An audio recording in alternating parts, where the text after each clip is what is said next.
బ్రేకింగ్లో చూస్తున్నాం. తన కుమారుడు భగీరథ కేసుపై కేంద్ర మంత్రి బండి సంజయ్ స్పందించారు. చట్టం ముందు ఎవరైనా సమానమే అంటూ స్పష్టం చేసిన ఆయన తన కుమారుడు తప్పు చేసి ఉంటే ఎలాంటి శిక్షకైనా సిద్ధమే అంటూ వ్యాఖ్యానించారు. కరీంనగర్ ప్రజల సేవ కోసం తాను కుటుంబానికి కూడా సమయం ఇవ్వట్లేదని, తన కుమారుడితో సరిగ్గా మాట్లాడే అవకాశం కూడా తక్కువగానే ఉండేదని బండి సంజయ్ తెలిపారు.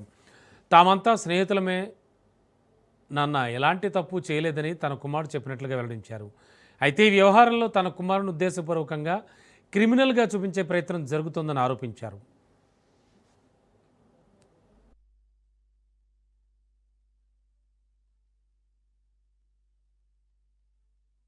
కరీంనగర్ దేశంలో రాష్ట్రంలో పరిస్థితి, దేవాలయాల మీద దాడులు, గోహత్యలు, లవ్ జిహాదీ పేరుతోని హిందువుల అమ్మాయిలను చేర్చించడం, దాంతో పాటు దేవాలయాల మీద దాడులు, ఇలా విగ్రహాలను విధ్వంసం చేసే పరిస్థితి ఈ తెలంగాణ రాష్ట్రంలో ఉంటే ఇవాళ స్పందించాల్సిన స్థాయిలో హిందూ సమాజం స్పందించకపోవడానికి కారణం హిందూ సమాజం లోపల ఇంకా చైతన్యం నింపాలి.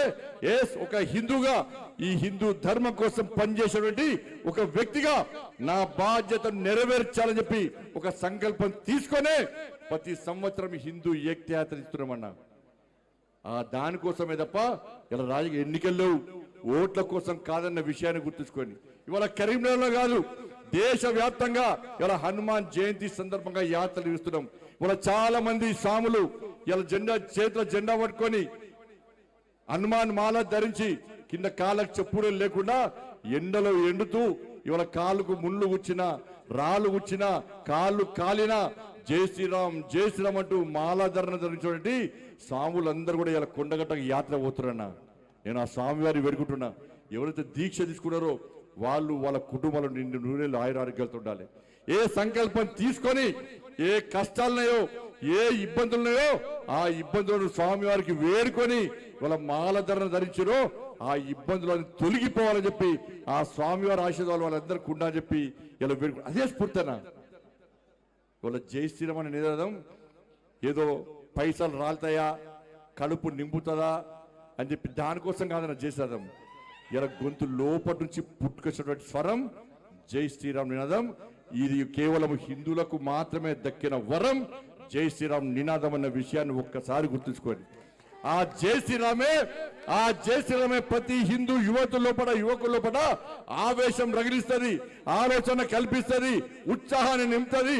ఈ దేశం కోసం, సనాతన ధర్మం కోసం, హిందూ సమాజం కోసం, హిందూ సమాజానికి ఆపదొస్తే, హిందూ ధర్మానికి కష్టాలు వస్తే, హిందూ సమాజాన్ని చీల్చే ప్రయత్నం చేస్తే ఈ జై శ్రీరామ్ నినాదమే ఒక కాషాయపు జెండాగా మారి ఇలా ప్రతి హిందూ చేతిలో ఒక జెండాగా ఆయుధంగా మారి ఈ సమాజం కోసం ప్రాణాలకైనా తెగించి కొట్లాడే సత్తా చూపడానికి కల్పించే ధైర్యమే నా జై శ్రీరామ్ నినాదం అనే విషయాన్ని వీళ్ళందరూ గుర్తుంచుకోవాల్సిన అవసరం ఉంది.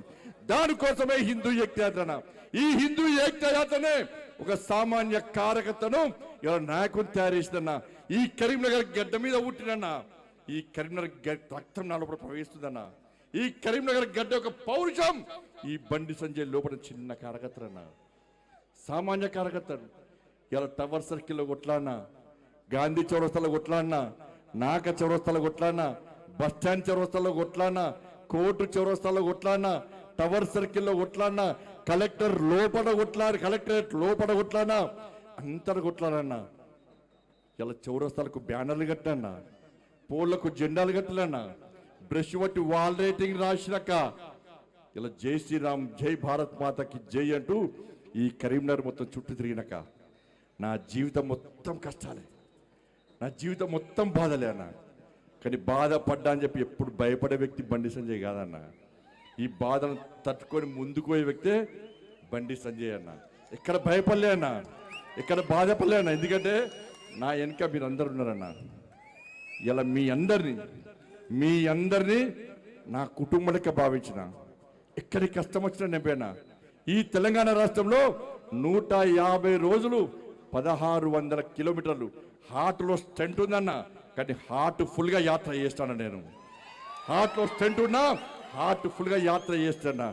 150 రోజుల పాటు 1600 కిలోమీటర్లు వర్షంలో తిరిగినా, ఎండలో తిరిగినా, చలిలో తిరిగినా, ఇలా తిరిగి ఈ తెలంగాణ రాష్ట్రంలో హిందువులందరినీ హిందూ ఓట్ బ్యాంక్గా మార్చి హిందూ సమాజంలో చైతన్యం తీసుకొచ్చే ప్రయత్నం చేస్తున్నాను.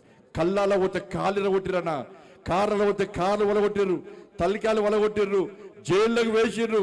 ఇలా కార్యకర్తలు నానా గోస పెట్టుకున్నా కూడా ఎక్కడ కాషాయపు జెండా కమలపు జెండా పట్టుకొని ఇవ్వకుండా ఈ ధర్మం కోసం, సనాతన ధర్మం కోసం ఈ తెలంగాణ రాష్ట్రంలో హిందూ రాజ్యం రావాలి, రామరాజ్యం రావాలని చెప్పి ఒక సంకల్పం తీసుకొని ఇలా ఎక్కడ ఏ హిందూకు ఆపదొచ్చినా ఇలా పోయి వాలినమన్నా. నల్గొండ వేనం, మహబూబ్ నగర్ వేనం, ఆదిలాబాద్ వేనం, వరంగల్ వేనం, ఏడ వేనమన్నా పోయి తిరిగి వచ్చినామన్నా. కార్యకర్తలకు ఏ ఆపద వచ్చినా కూడా ఇదే జై శ్రీరామ్ నినాదంతో నాతో పాటు అనేక మంది నాయకులు, కార్యకర్తలు అందరం కలిసి ఈ హిందూ సమాజం కోసం పనిచేస్తామన్నా. మీరే కుటుంబం అనుకున్నా, నేనైతే మీరైనా కనుక్కున్నా, మీ ఇంట్లో మీ పెద్ద కొడుకులకు ఉన్నానా, మీకోసం పనిచేసినా, మీరందరూ బాగుండాలని కోరుకున్నా, ఇలా మీకోసం ఆలోచించి, మీరే మీ మనిషి ఆలోచించి, మీ కుటుంబ వ్యక్తికి ఆలోచించి నా కొడుకుకు టైం ఇవ్వలేదన్నా, నా కొడుకుతో మాట్లాడలేదన్నా. వాళ్ళు అదే నా కొడుకును ఒక క్రిమినల్ లెక్క సమాజంలో చూపెట్టే ప్రయత్నం చేస్తే ఒక తండ్రిగా ఎట్లా భరిస్తారో ఒక్కసారి ఆలోచించురన్నా. నా కొడుకు నేనేం తప్పు చేయలేనా, మేము ఫ్రెండ్స్ ఉన్నానా, మేము తప్పు చేయలే, కలిసి ఉన్నాం, ఇలా విడిపోయినాం, నేను ఏ తప్పు చేయలే, నిజాయితీగా బయటికి వస్తా అని చెప్పి ఇలా నా కొడుకు ఎప్పటికీ నేను సమర్థిస్తలేనన్నా. తప్పు ఎవడు చేస్తా కూడా నా కొడుకైనా సరే ఎవడైనా సరే చట్టం ముందు సమానులే. నా కొడుకు తప్పు చేస్తే తప్పకుండా నా కొడుకు శిక్ష 100% పడాల్సిందే. ఇలా నా కొడుకు ఒక రకమైన చట్టం, ఇంకో వ్యక్తికి ఇంకో రకమైన చట్టం ఉండాలని కోరుకునే వ్యక్తి బండి సంజయ్ గారు. సమాజంలో చట్టం ఎవరికి చుట్టం కాదు, సమాజంలో చట్టం అందరికీ సమానమైన విషయాన్ని ఇవాళ నేను స్పష్టం చేస్తున్నానా. ఇవాళ నేను ఎట్లా వెళ్ళినో, నేను ఏ దారిలో వెళ్ళినో అదే దారిలో నా భార్య వస్తుందని ఇప్పుడు మీకు అంతా తెలుసు అన్న. నేను మళ్ళీ ఈ నీళ్ళు కడితే మళ్ళీ కంటెంట్ అంటారు, అదో బాధ మళ్ళీ ఏమి నాకు కంటెంట్ కాదన్నది. ఇవాళ నేను ఎట్లా పోతున్నాను మీకు మామూలుగా తెలుసు. నేను ఏ దారిలో పోతున్నానో నా భార్య కూడా నా దారిలో వస్తుందన్న. మీకు మా భార్య ఉద్యోగం చేస్తుంది బ్యాంకులో ఉద్యోగం చేస్తే నేను అడిగిన ఎందుకు లీవ్ పెట్టినామమ్మా అని అడిగిన. నేను బ్యాంకుకు పోతే నా బ్యాంకు కస్టమర్ కడుకోమని కార్యకర్తలు బ్యాంక్ వస్తారు అన్నది. ఏదో సమస్య కోసం వస్తారు. అన్న అక్క వదిన ఇవాళ సంజయ్కి చెప్పన్నా, ఏదో పని చేస్తే బ్యాంకులు బాగా డిస్టర్బ్ అవుతుందని చెప్పి లాస్ట్కు లీవ్ పెట్టి ఇంట్లో కూర్చుంది అన్న. ఇలా కార్యకర్తలు అందరూ నాకంటే ఎక్కువ భార్య దగ్గరకు పోతారు. వదిన పెళ్ళుంది, తృణమో ప్రణమో సాయం చేస్తుంది ఉంటే, వదిన బర్త్డే ఉంది, ప్రణమో సాయం చేస్తుంది, వదిన హాస్పిటల్ ఉన్నాం, తృణమో ప్రణమో సాయం చేస్తారన్న. ఉంటే సాయం చేస్తుంది, లేకుంటే ఏదో రకంగా ఇప్పించిపోతుంది అన్న.